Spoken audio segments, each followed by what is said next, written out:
Agensi tak hanya akan menghentikan kontrak, tapi agensi juga akan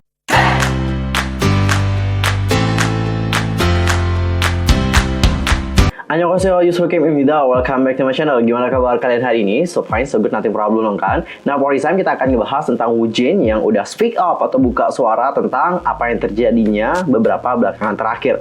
Dan aku akan menjawab juga pertanyaan kalian selama ini, apakah Woojin ini di blacklist atau enggak? Kalian pasti penasaran banget dengan hal tersebut. But wait, sebelum itu pastikan dulu untuk bantu program channel aku dengan cara subscribe, like, dan komen. Follow Instagram aku di @yusrokim. Follow fanpage aku di Facebook yaitu Detektif Teori. Follow juga Twitter aku di @yusrokim2. Dan pastikan juga jangan lupa untuk share video ini sebanyak-banyaknya kepada K-popers yang lain, oke? Tanpa basa-basi lagi, langsung aja kita bahas bersama-sama. Seperti yang aku lansir dari All K-pop, pada 4 Oktober yang lalu, South China Morning Post mengadakan wawancara eksklusif dengan mantan anggota dari Stray Kids, yaitu Woojin.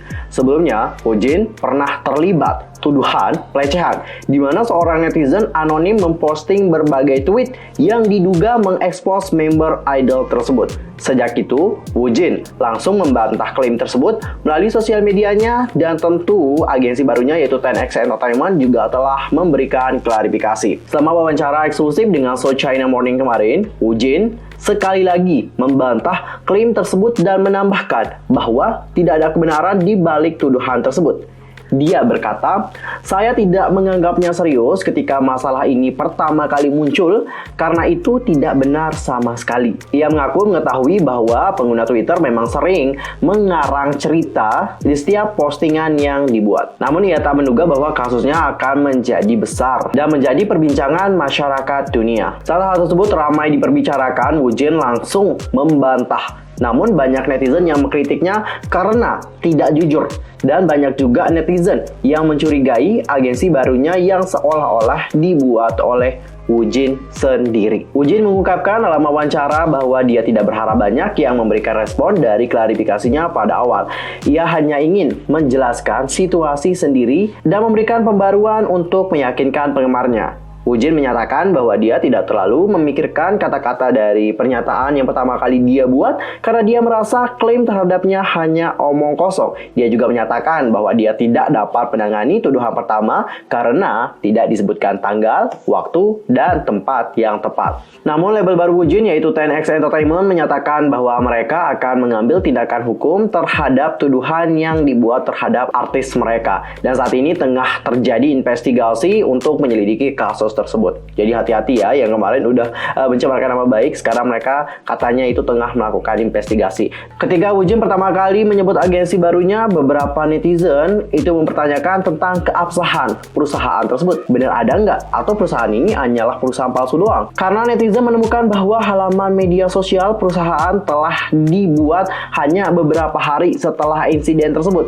Karena banyak yang meragukan perusahaan tersebut, 10X Entertainment merilis dokumentasi untuk membuktikan bahwa mereka adalah perusahaan yang terdaftar di Korea. Mereka juga kemarin udah ngehubungin Tinfo, mereka juga mengirimkan surat izin usaha dan sebagainya. Woojin menyatakan bahwa dia telah bertemu dengan para pendiri perusahaan melalui seorang kenalan dan telah menandatangani kontrak pada Agustus 2020 yang lalu. Dia mengklaim bahwa ia banyak berbicara dengan pendiri perusahaan. Setelah pertemuan berbulan-bulan, pihak agensi akhirnya paham dengan visi dari Woojin untuk masa depan dan juga karirnya. Karena hal itulah, Woojin pun menandatangani kontrak dengan agensi pada bulan Agustus 2020. Woojin juga menambahkan bahwa perusahaan baru tersebut didirikan oleh individu yang telah bekerja di industri musik Korea selama lebih dari 10 tahun. Dan rumor tentang perusahaan yang palsu dan semacamnya adalah hal yang tidak benar. Nah guys, itu adalah klarifikasi dari Woojin. Intinya adalah dia itu membantah tuduhan yang telah dilontarkan kepadanya. Ia tidak melakukan hal tersebut karena ia menganggap bahwa hal itu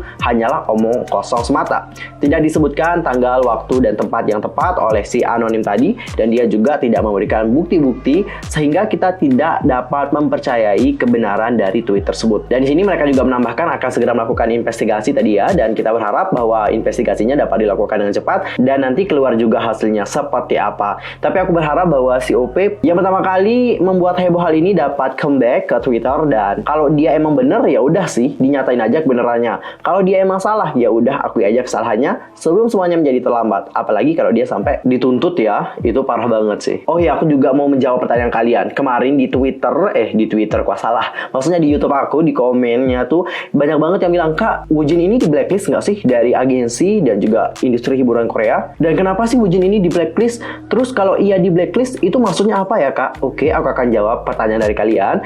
Jadi, blacklist sendiri itu merupakan daftar hitam.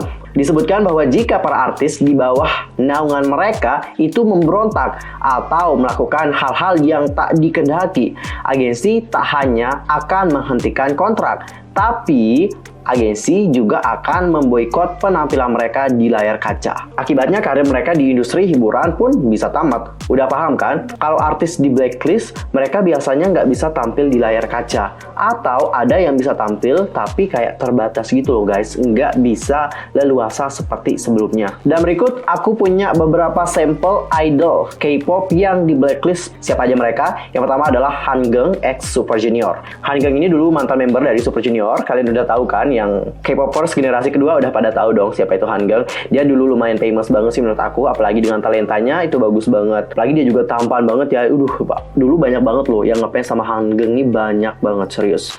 Tapi kemudian akhirnya Hangeng ini hengkang dari grup tersebut. Di suatu talk show di Taiwan, ia mengungkapkan alasannya meninggalkan grup. Kalau kalian mau baca alasan dia meninggalkan grup, kalian mungkin bisa cari di Google. Itu udah banyak banget. Kalian bisa baca-baca ya. Salah satu alasannya adalah itu dikarenakan agensi katanya terlalu mengontrol dirinya. Hangeng sendiri selalu bercita-cita menjadi seorang aktor, tapi agensi belum mengizinkannya alias melarangnya seperti itu.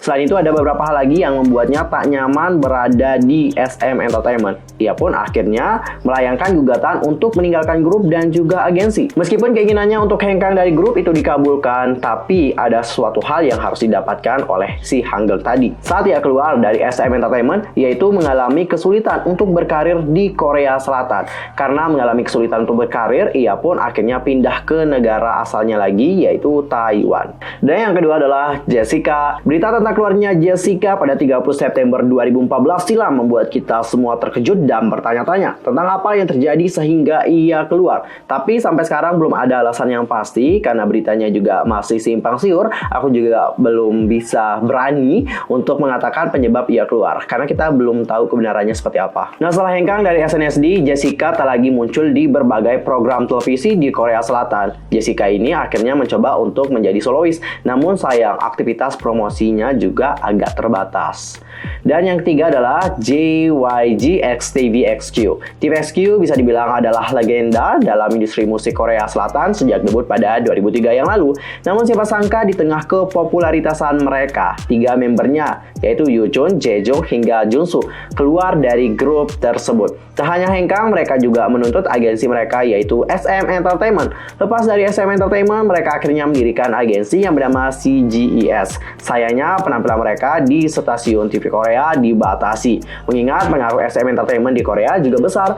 Namun meskipun demikian, meskipun ya sulit gitulah untuk tampil di layar kaca, JYG ini tetap berusaha dengan kuat hingga akhirnya mereka dapat membuktikan bahwa mereka itu hebat. Sehingga ya sampai sekarang mereka masih populer lah, dan prestasinya juga lumayan banyak banget. Dan yang keempat adalah Chris, Tao, dan juga Luhan X EXO. Kepergian mereka dari EXO tentu ngebuat kita sebagai penggemar itu sangat sedih banget, dan sampai sekarang kayaknya ada yang belum bisa move on deh dari kepergian mereka. Tapi pernah nggak sih kalian bertanya kenapa mereka ini nggak melanjutkan kembali karirnya di Korea Selatan? Bukankah mereka populer seperti itu? Kenapa mereka nggak lanjutin lagi karirnya sebagai idol K-pop? Kenapa harus pindah ke negara asal mereka? Sama halnya dengan Hangeng, mereka juga katanya itu kesulitan untuk menjalani karir di Korea Selatan. Karena hal inilah, Chris, Tao, dan Luhan itu memutuskan untuk comeback ke kampung halaman mereka. Maksudku bukan kampung ya, ini kayak kita mudik aja. Maksudku adalah ke negara asal mereka. Seperti itu guys. Tapi bukan berarti popularitas mereka jadi redup ya. Justru menurut aku makin ini ya sih, makin bergemilang gitu gak sih? Terutama untuk Chris, wah gila sih. Dia kemarin udah main film, habis itu nanda tangani label dengan sebuah label yang sangat populer banget sih di Los Angeles. Gimana? Hebat banget kan? Selain yang aku sebutkan tadi, ada juga sejumlah idol yang katanya juga sempat di blacklist. Misalnya kayak Kang Daniel yang dirumorkan bahwa beberapa program musik pada awal pas dia debut sebagai solois itu menolaknya untuk tampil. Juga lantaran kasus perselisihan Daniel dengan mantan agensinya yaitu LM Entertainment yang belum sepenuhnya selesai. Menanggapi rumor tersebut, Connect Entertainment mengatakan bahwa hal tersebut tidak benar dan mereka juga telah mengadakan beberapa pertemuan dengan produser untuk negosiasi untuk program musik. Endelas adalah Jay Park, mantan member 2PM yang berada di bawah naungan JYP Entertainment. Jay Park sendiri juga sempat dirumorkan bahwa ia telah di blacklist, namun sekarang dia telah sukses dan bahkan menjadi wakil presiden dari labelnya yaitu AOMG Entertainment. Yang dapat aku simpulkan ya guys, saat seorang idol keluar dari agensinya, sebelum masa kontraknya berakhir, maka mereka akan mengalami kesulitan, terutama untuk tampil di layar kaca. Kenapa dapat demikian? Seperti yang aku baca-baca, banyak dari program yang memang menghindari resiko untuk menampilkan idol K-pop yang masih memiliki permasalahan yang belum diselesaikan bersama dengan mantan agensi mereka. Tapi kalian ada yang nggak sih? Rata-rata yang keluar dari grupnya atau agensinya sebelum kontraknya berakhir itu pasti akan mendirikan agensi mereka sendiri. Coba kita ambil contoh ya, kayak si Kang Daniel. Kang Daniel habis keluar dari apa sih agensi pertamanya? LM Entertainment ya, atau MMO Entertainment lah seperti itu ya. Saat dia udah keluar dari agensi tersebut, ia akhirnya mendirikan agensinya sendiri yaitu Connect Entertainment. Habis itu ada Jay Park. Jay Park sendiri habis keluar dari JYP Entertainment, dia nggak masuk ke agensi yang lain, tapi dia mendirikan agensinya yang bernama AOMG. Habis itu ada JYG. Saat mereka telah keluar dari SM Entertainment, mereka akhirnya membuat agensi mereka juga nih, yaitu CGES Entertainment. Lalu ada Jessica. Jessica itu berada di bawah agensi Corridor Entertainment. Dan agensi tersebut baru didirikan tahun 2015. Tahu nggak siapa pendiri dari agensi tersebut? Pacar dari Jessica sendiri loh yang mendirikannya. Ya siapa lagi kalau bukan Tyler Kwon. Untuk Hanggang sendiri itu agensinya adalah Yuehwa Entertainment, agensi dari Everglow. Yuehwa. Duh, gimana sih nyebutnya? Sumpah susah banget. Ya, pokoknya agensi dari Everglow ini bukan agensi dari Korea ya guys, tapi agensi mereka itu adalah agensi yang berasal di Cina. Sedangkan untuk Chris baru-baru ini dia telah menandatangani kontrak dengan label besar yaitu Creative Artist Agency di Los Angeles. Dan juga dia sebelumnya berada di label Chris Wu Studio. Ini kayak punyanya dia sendiri ya. Terus kalau Luhan, dia itu berada di Luhan Studio. Kalau Tao sendiri itu berada di El Tao Entertainment. Dan yang terakhir kalian pasti tahu dong siapa, yaitu Hanbin. Hanbin gak masuk ke agensi manapun, tapi dia malah kayak mendirikan agensinya nggak sih? Soalnya dia akan jadi CEO gitu di agensinya. Bener nggak sih seperti itu? Ntar komen di bawah ya guys. Jadi dapat aku simpulkan adalah rata-rata yang memiliki konflik dengan agensi sebelumnya atau keluar sebelum masa kontrak mereka berakhir, mereka akan kesulitan untuk berkarir. Jadi nggak heran nanti kalau mereka itu mendirikan agensi mereka sendiri. Untuk Woojin, sekarang aku paham kenapa dia nggak menandatangani kontrak dengan agensi yang emang udah berdiri sejak lama banget. Kenapa ia menandatangani kontrak dengan agensi baru? Aku paham betul karena dia emang sangat kesulitan banget sih untuk masuk ke agensi-agensi yang lain. Tapi aku sangat senang banget karena dia telah menemukan agensi yang mau menerimanya dan mau membuatnya kembali lagi menggapai impiannya sebagai seorang idol. Kita doakan saja semoga dia di agensi yang baru ini ya dapatlah sukses dan juga populer. Kita berharap yang terbaik untuknya. Oke guys, cukup sekian untuk video kali ini. Aku mohon maaf kalau ada kesalahan baik dalam ucapan, sikap, tindakan, dan sebagainya. I'm so sorry banget. Dan aku mohon maaf banget kalau kalian dengar suara ayam, suara musik dangdut dan sebagainya. I'm so sorry banget. Jujur aku juga gak nyaman banget loh guys, serius. Miane. Kita ketemu di video berikutnya ya. Annyeong, gomawo, 감사합니다.